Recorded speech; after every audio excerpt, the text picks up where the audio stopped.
Hi friends, welcome to my channel Kalyani kitchen. Hi friends, మనం summer రాగానే వడియాలు అవన్నీ పెట్టుకుంటూ ఉంటాం కదా. సింపుల్గా ఎలా చేసుకోవాలో చూపిస్తాం ఫ్రెండ్స్. ఈ ప్రాసెస్ కనుక మీరు ఫాలో అయ్యి వడియాలు పెట్టారంటే చాలా బాగా కుదురుతాయి ఫ్రెండ్స్. చూడండి ఎంత బాగా క్రిస్పీగా వచ్చాయో వడియాలు. వడియాలు ఎలా చేసుకోవాలో చూద్దాము.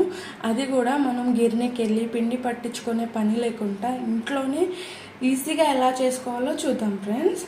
ముందుగా మనము నేను నైట్ వీడియో క్లిప్ తీయడం మర్చిపోయాను ఫ్రెండ్స్. అందుకే ఇప్పుడు మార్నింగ్ చెప్తున్నాను. నేను ఈ గ్లాస్తో రేషన్ బియ్యం, మనం దోశలకు యూజ్ చేస్తాం కదా రేషన్ బియ్యం, అవి ఉంచిన గ్లాస్తో నేను 5 గ్లాసెస్ బియ్యం తీసుకున్నాను అండి. ఇలా నీట్గా వచ్చేసేయాలి బియ్యం వైట్గా. అలా అయితే మనకి వడియాలు కూడా మంచి తెల్లగా వస్తాయి. మనం ఇలా చేసుకుంటే కనుక గిర్నీకి వెళ్ళి పిండి పట్టించుకోవాలని చాలామంది ఆ బద్ధకంతోనే వడియాలు పెట్టడం వదిలేస్తారు ఫ్రెండ్స్. అవన్నీ ఎవరు చేస్తారని చెప్పేసి. బట్ నేను చూపించే ప్రాసెస్ చాలా ఈజీ. ఫస్ట్ టైం పెట్టే వాళ్ళైనా ఈజీగా పెట్టచ్చు. వడియాలకు మట్టుకి రేషన్ బియ్యమే ప్రిఫర్ చేయాలి. సన్న బియ్యంతో పెడితే అజ్జిగా అనేది రాదు మనకు వడియాలకి. అట్లనే మనకి వడియాలు కూడా సరిగా రావన్నమాట. ఈ 5 గ్లాసెస్ రేషన్ బియ్యం ఫ్రెండ్స్. 5 గ్లాసెస్ని మనం నైట్ తీసేసుకొని ఇలా నీట్గా వాష్ చేసుకొని నానబెట్టేసుకోవాలి. మన వర్క్ అంతా ఫినిష్ అయిపోయింది, ఇంకేం లేదు, పడుకోవాలి అనే టైంలోనే మనము నైట్ నానబెట్టుకోవాలి. 5 గ్లాసెస్ రైస్కి 1 గ్లాస్ సగ్గుబియ్యం. సేమ్ అదే గ్లాస్ సాబుదానా కూడా నైటే నానబెట్టుకుంటే మనకు మంచి సాఫ్ట్గా నానిపోతుంది. చూడండి, ఫస్ట్ రైస్ని మిక్సీ పట్టాలి ఫ్రెండ్స్. లాస్ట్లో మనం సాబుదానాన్ని మిక్సీ పట్టుకోవాలి. మనం దోశ పిండి ఎలా అయితే పడతామో సేమ్ అలాగే మిక్సీ పట్టాలి. దీనికి కొలతలు కూడా చాలా ఈజీ ఫ్రెండ్స్, మీకే అర్థమవుతుంది. వీడియో లాస్ట్ వరకు చూడండి. అలాగే మన ఛానల్లో ఎవరైనా కొత్తగా వచ్చినట్టయితే ప్లీజ్ సబ్స్క్రైబ్ చేసుకోండి ఫ్రెండ్స్. చూడండి, ఇలా మెత్తగా పట్టేసుకోవాలి మనం పిండిని. ఫ్రెండ్స్ చూడండి, మనం ఈ కన్సిస్టెన్సీలో పిండి పట్టేసుకోవాలి. ఇప్పుడు ఈ పిండిని వేరే దాంట్లో ట్రాన్స్ఫర్ చేసుకుని సేమ్ ఇదే బగోనతో మనం వాటర్ అనేది కొలత చేసుకోవాలి. ఇప్పుడు మనం ఎసరు పెట్టేసుకున్నాము. వాటర్ తీసేసుకున్నాను. ఈ వాటర్ని మనం ఫస్ట్ వేడి చేసుకోవాలి. పావన్నీ వాటర్ పోసుకోవాలి. 1.25 వాటర్ అంతే. నేను 1కి సగం ఏం పోయాను, ఎందుకంటే ఆల్రెడీ పిండిలో కూడా కొద్ది లూజ్గానే ఉంటుంది కదా పిండి. అందుకే 1.25 వాటర్ మాత్రమే పోస్తాను. ఇప్పుడు మనం ఎసరు పోసేసుకున్నాము. ఈ బగోనతో 1 పోసాను. హై ఫ్లేమ్లో పెట్టుకోవాలి ఫ్రెండ్స్. చూసారా, ఇంకొక కొన్ని పావన్నీ మళ్ళీ పోసాను.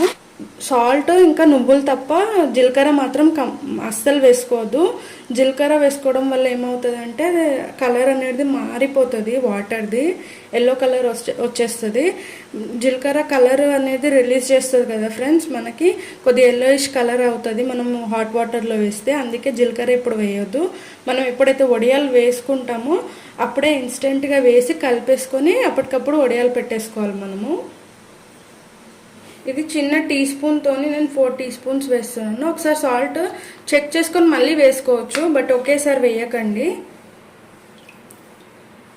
చిన్న కప్తో కప్పెడు నువ్వులు వేసుకోవాలి. వాష్ చేసుకొని వేసుకోండి ఫ్రెండ్స్. నువ్వులు కూడా మనం మూత పెట్టుకుంటే తొందరగా మరుగుతాయి ఫ్రెండ్స్.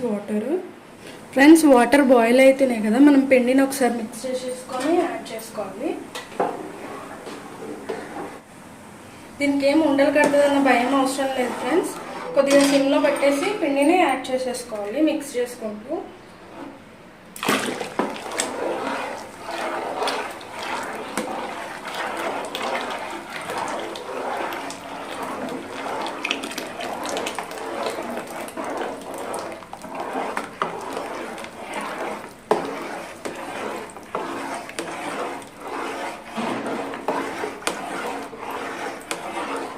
ఇలా మిక్స్ చేస్తూ ఉండాలి కంటిన్యూస్గా, లేదంటే అడుగంటుతుంది. ఇలా లూజ్గా ఉంది కదా ఫ్రెండ్స్, మంచిగా ఉడికించుకోవాలి. మినిమం 15 to 20 మినిట్స్ కంపల్సరీ ఉడికించుకోవాలి మనం ఈ పిండిని. దగ్గరకు వచ్చేసింది కదా అని ఆఫ్ చేసేయద్దు, పచ్చిగా ఉంటుంది పిండి. కంపల్సరీ 20 మినిట్స్ అన్న ఉడికించుకోవాలి పిండిని. వేసిన తర్వాత పిండి వేసిన తర్వాత ఈ సాబుదానా ఉంది కాబట్టి కొద్దిగా ఇలా గడ్డలు గడ్డలు కనిపిస్తుంది. బట్ మనం మిక్స్ చేస్తుంటే పిండి దగ్గరకు వచ్చినాక అంతా మిక్స్ అయిపోతుంది. సాబుదానా వేసినందుకు ఇలా అనిపిస్తుంది అంతే, కానీ ఏం పర్వాలేదు ఫ్రెండ్స్. వీడియోని మట్టుకి స్కిప్ చేయకుండా చూడండి, అంతేకాని సగం వీడియో చూసి చేసేసిన తర్వాత మాకు సరిగా కుదరలే బ్యాడ్ కామెంట్స్ మాత్రం పెట్టొద్దు ఫ్రెండ్స్. ఈ రెసిపీకి కంపల్సరీ మనం ఫుల్ వీడియో వాచ్ చేస్తేనే మనకు అర్థమవుతుంది.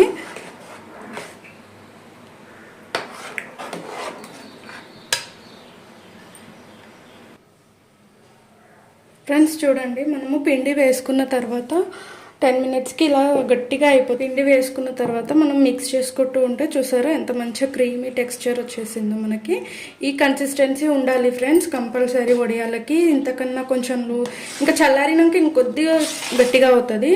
ఇంతకంటే లూజ్గా ఉన్నాయని మనకి వడియాలు మంచి పొంగవు, అలాగే వేసుకోవడానికి కూడా రాదు మనకి. కంపల్సరీ ఈ కన్సిస్టెన్సీ ఉండాలి. ఒక 10 మినిట్స్కి ఇలా అయ్యింది. ఇంకో 5 మినిట్స్ పెట్టుకున్నామంటే మనకి పిండి కూడా ఉడికిపోతుంది. ఇలా బబుల్స్ లాగా వచ్చినప్పుడు పిండి ఉడికిపోయిందని అర్థం. ఇప్పుడు మనం స్టవ్ ఆఫ్ చేసేసుకోవచ్చు. ఇది చల్లారిన తర్వాత అప్పుడు మనం వడియాలు పెట్టుకునేది చూద్దాము.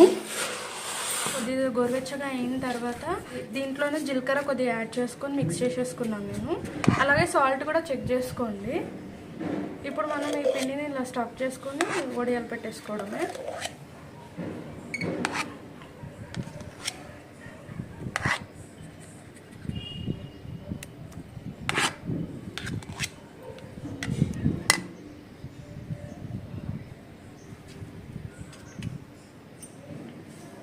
ఎక్కువ ప్రెషర్ కూడా ఏం అవసరం లేదు ఫ్రెండ్స్. ఇట్లాంటిది మనకి వడియాలు పెట్టుకోవడానికి ఇలాంటి మురుకులది ఉంటే సరిపోతుంది. నేనైతే స్టార్ షేప్ తీసుకున్నాను.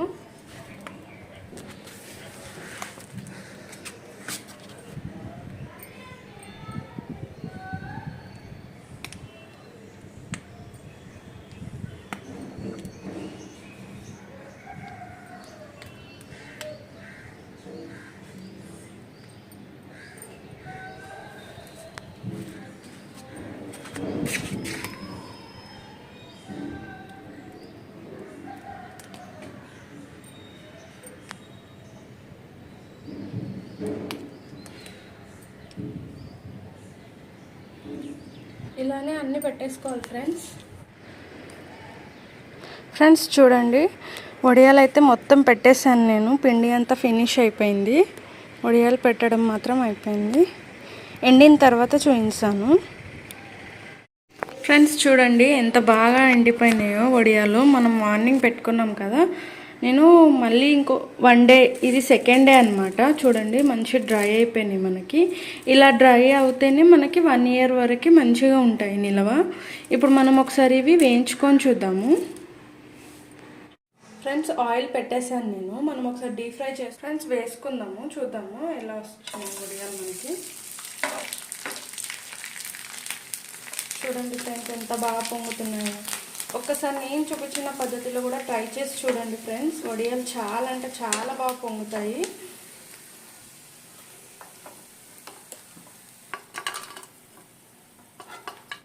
చూడండి ఫ్రెండ్స్ ఎంత బాగా పొంగాయో. చూసారా ఎంత క్రిస్పీగా ఉన్నాయో. Thank you for watching.